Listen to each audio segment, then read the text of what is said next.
안녕하십니까. 2019년 10월 10일 최병목 이펙트 시작하겠습니다. 자, 조국 법무부 장관에 대한 윤석열 검찰총장, 윤석열 검찰호의 수사가 박차를 가하고 있고 드디어는 막바지를 향해서 치닫고 있는 것 아니냐, 이런 분석들이 많은 가운데 하나 둘씩 이 수사가 처음 시작됐을 때부터 지금까지 약간 삐그덕거리던 부분이 왜 그런가 하는 그 진실들이 드러나고 있습니다. 그 첫 번째가 바로 법원의 문제입니다. 법원은 과연 조국 장관 관련한 수사에 대해서 혹시 제동을 걸고 있는 것 아니냐, 견제하고 있는 것 아니냐, 이런 의심을 강하게 품게 하는 여러 가지 흔적들이 나오고 있습니다. 자, 그것이 가장 최근 것부터 얘기하면 우선 조국 법무부 장관의 동생 영장 기각입니다. 잘 아시지만 명재권 부장판사라는 사람이 영장을 기각했는데, 이 영장 기각 사유 제가 설명을 해드렸습니다만은 어쨌든 간에 자, 배임에, 주범죄인 배임에 관해서 다툼의 여지가 있다, 이렇게 얘기했습니다. 좋습니다. 거기까지는. 그런데 또 쭉 얘기하는 거 보면 배임 수재에 관한 사실관계가 인정되고 라고 얘기했습니다. 배임은 다툼의 여지가 있는데 배임을 통해서 돈을 받아먹은 부분에 관한 사실관계는 인정된다. 이게 상식적으로 이해가 됩니까? 법률가들은 그 부분에 관해서 이해를 할 수 있을지 모르겠으나 저희 같은 상식인의 입장에서는 도저히 이해가 되지 않습니다. 그 두 가지는 양립할 수 없을 것 같은데 그 두 가지를 모두 영장 기각의 사유로 적어놨습니다. 그 다음에 광범위한 증거가 수집된 점. 아니, 광범위한 증거가 수집된 점도 중요하지만 이 조국 장관의 동생은 바로 그 돈을, 그러니까 웅동학원 채용 비리와 관련해서 돈을 전달한 사람, 그 사람들한테 수백만 원씩 줘가면서 해외로 잠시 도피해 있어라, 이렇게까지 지시했던 사람입니다. 증거만 수집돼 있으면 됩니까? 증거 인멸을 계속해서 시도하고 있는 사람이고 실제 시도한 전력이 있는데, 그 다음에 또 하나 기각사유로서 건강 문제를 들었습니다. 자기가 이 조국 장관 동생 언제 만나본 적이나 있습니까? 어떻게 앉아서 건강 문제를 다 압니까? 그럼에도 불구하고 특히 제가 제 친구, 판사했던 제 친구한테 물어봤더니 건강 문제를 영장 기각 사유로 이렇게 적어놓은 건 참 처음 들어본다, 이렇게 얘기합니다. 왜 그러냐면 영장을 발부해서 만약에 건강 문제 때문에 계속 구속을 못할 상황이면 구속 집행정지나 이러저러한 다른 수단이 있습니다. 그런데 아예 건강 문제 때문에 영장을 기각한다고요? 그런 일은 처음 본다, 판사 출신도. 이렇게 얘기를 하고 있습니다. 그러니까 건강 문제는 아예 영장의 발부 기각 그 사유에 들어갈 수가 없다는 것이죠. 거기다가 범죄 전력? 그러면 처음으로 살인을 저지른 사람, 이런 사람은 구속 안 합니까?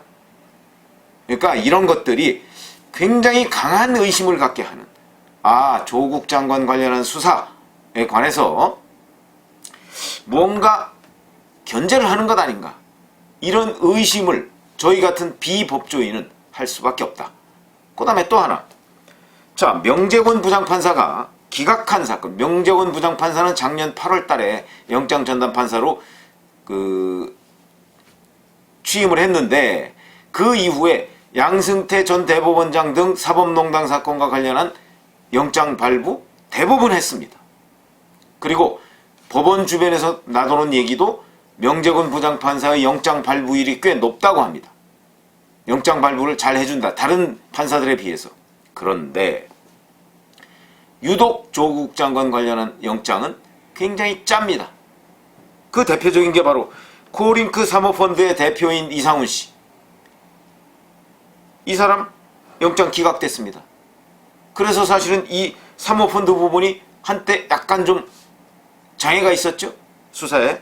그 다음에 웰스 CNT 대표 최모 씨, 이 사람도 사모펀드에 관련돼 있고, 이 사람은 바로 조국 장관의 오촌 조카인 조범동이 해외로 도피해 있을 당시에 이 최모 씨와 몇 차례 통화한 기록이 있습니다. 통화해가면서 증거를 인멸하기 위해서 계속해서 이 최모 씨하고 압박을 했던 그런 당사자. 그리고 이 사람도 횡령 부분이 있고 배임 부분이 있는데 이 사람에 대한 영장도 명재권 부장판사가 기각했습니다. 그래서 사모펀드 부분이 조금 더 일찍 진전될 수 있었는데도 불구하고 지금 진전이 더디게 일어나고 있는 일이 바로 이런 핵심 피의자들에 대해서 영장을 기각했기 때문인데 그 기각한 사람도 바로 명재원 부장판사다. 그런데 이 당시에 코링크 이상훈 대표나 이 최모 씨, 웰스 CNT 최모 대표 이 사람들한테 영장을 기각했을 때 그 주요 기각 사유가 뭐냐면 주범이 아니라는 이유였습니다. 주범이 아니다. 그러면 주범이 누구냐? 그래서 그때 기자들이 추측한데는 주범은 조국 장관의 오촌 조카인 조범동이 주범이구나. 그때 조범동은 이 당시에 외국에 있었습니다. 그러니까 주범이 들어오면 주범을 구속하고 종범을 뭘 구속하느냐 뭐 이런 정도의 어떤 그 관용 뭐 이런 것이 아닐까 이렇게 추측을 했는데 가만히 보니까 또 그것도 아닌 것 같습니다. 무슨 얘기냐면 조국 장관 동생 문제에 딱 걸리니까 조국 장관 동생은 웅동학원 교사를 채용하는 조건으로 1억 원씩 받은 겁니다. 두 사람을 통해서. 기타 뭐 다른 시도도 여러 차례 있었다고는 합니다만 그건 아직 드러나는 건 없고요. 그런데 이 돈을 조국 장관 동생한테 전달해 준 사람 두 사람이 있습니다. 1억 원씩 전달해 준 사람. 이 사람들은 구속됐습니다. 그러면 주범과 종범 관계는 어떻게 됩니까? 조국 장관의 동생이 주범격이고 이 돈 전달한 사람은 종범격입니다. 근데 종범 두 사람은 구속이 됐는데 이 주범은 구속이 안 됐습니다. 그것도 누구에 의해서? 바로 주범이 아니라는 이유로 영장을 발부하지 않았던 그 명재원 부장판사에 의해서 주범은 빠졌습니다. 근데 그 주범은 조국 법무부 장관의 동생입니다. 그럼 우리는 어떻게 생각해야 되겠습니까? 조국 장관과 그 일가는 법원의 영장 전담 판사, 특히 명재원 부장판사에 의해서 특혜를 받고 있는 것 아니야? 그 특혜라는 것은 곧 김명수 법원이 윤석열 검찰을 견제하고 있는 것 아니야? 이렇게까지 해석할 수 있는 대목이 있다. 그렇게 생각 안 하십니까? 그리고 또 증거들이 있습니다. 자, 우선 조국 법무부 장관 본인과 그 주변을 수사해가면서 수사의 ABC는 뭐죠? 요즘 같은 시대에는 휴대전화 하나만 확보를 하면 그 사람에 대한 거의 모든 것을 다 들여다볼 수 있습니다. 그래서 요새 수사는 휴대전화 확보가 급선무입니다. 검찰이 그걸 모를 리 없고 실제 검찰이 조국 장관과 정경심 교수, 그 부인 정경심 교수에 대한 휴대전화를 확보하기 위해서 압수수색 영장을 계속해서 법원에 제출을 했는데 기각이 됐습니다. 몇 차례 기각됐느냐? 정확하진 않습니다만 오늘 아침 동아일보의 보도에 의하면 각각 2차례 이상, 그러니까 조국 장관의 휴대전화를 압수수색하겠다 그랬더니 그것도 2차례 이상 기각을 했고 정경심 교수에 대한 휴대전화를 압수수색하겠다 그랬더니 그것도 2차례 이상 기각을 했다는 겁니다. 그러니까 결국 휴대전화는 들여다보지 마라 이런 얘기입니다. 그러면서 든 이유가 사생활 보호 등 그런 이유를 들었다고 하는데 아니 범죄 혐의자의 사생활 보호가 중요합니까? 그 범죄를 밝혀서 단죄를 하는 것이 중요합니까? 도대체 법원은 누구 편입니까? 범죄자 편입니까? 범죄 혐의자 편입니까? 이런 얘기를 하지 않을 수가 없습니다. 이 부분에 관해서 법원은 뭐 공보판사가 됐든 누가 됐든 정확하게 답변을 해야 됩니다. 왜 조국 장관과 조국 장관 부인의 휴대전화는 압수수색을 못하게 하는가? 적어도 사생활 보호 등 이유라면 그리고 조국 장관이 민정수석 당시에 민감한 정보를 많이 다뤘기 때문이라면 그러면 그 부인 거라도 부인은 민정수석이 아니었지 않습니까? 부인 거라도 압수수색을 하도록 해야 되는 거 아니냐? 이런 소박한 의문에 답변을 해야 된다고 봅니다. 그렇지 않으면 조국 장관 관련한 수사를 방해하는 것 아니야? 라는 이런 지적에 뭐라고 답변을 하겠습니까? 그 부분에 관해서 법원이 입장을 내놔야 한다고 봅니다. 저희 같은 상식적인 비법조인이 보기에는 이거는 수사 견제로 보인다. 그 부분에 관해서 법원이 설명을 좀 국민들한테 해주시기 바랍니다.